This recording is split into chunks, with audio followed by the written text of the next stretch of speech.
C'est la troisième fois en quelques semaines que les parents d'élèves, les enseignants et les élus manifestent contre la suppression d'une zone d'éducation prioritaire à Mâcon. Un mouvement qui va bien au-delà des rassemblements symboliques, car les actions se multiplient, comme ce matin avec ces mamans qui ont occupé l'une des 4 écoles concernées, perturbant les cours. Là, c'est vrai que vous voyez, il y a une grosse population d'enfants étrangers qui ne savent pas parler français. Et là, les professeurs se battent pour nous et ils s'en sortent quand même. Au moins là, pour l'instant, on a des maîtres supplémentaires, il y a des écoles, il y a des classes spéciales pour les enfants qui viennent de l'étranger. Et si on nous supprime tout ça, je pense que ça sera pas bien quoi pour nous.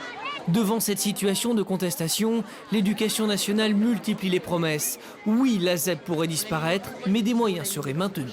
Notamment les emplois spécifiques tels que les 2 dispositifs plus de maîtres que de classe pour les écoles élémentaires, les 2 dispositifs aussi de scolarisation des moins de 3 ans sont maintenus à la rentrée prochaine pour continuer sur la dynamique pédagogique qui est engagée. Quant au collège Saint-Exupéry qui depuis près de 30 ans bénéficie de ce statut particulier, le sortir du dispositif pourrait anéantir sa dynamique éducative. On sait que malgré tout, les progrès qui sont engrangés, ils demeurent fragiles.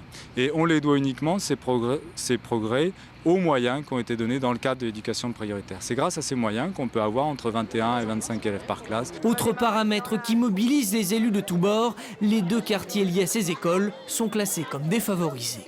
On voit sur les enquêtes INSEE qui calculent en fonction des revenus moyens des familles, des foyers, que ces 2 quartiers sont là où les revenus moyens, médians, sont les plus bas. C'est à la mi-janvier que l'on connaîtra la décision de la ministre de l'Éducation nationale. En attendant, d'autres actions seront organisées.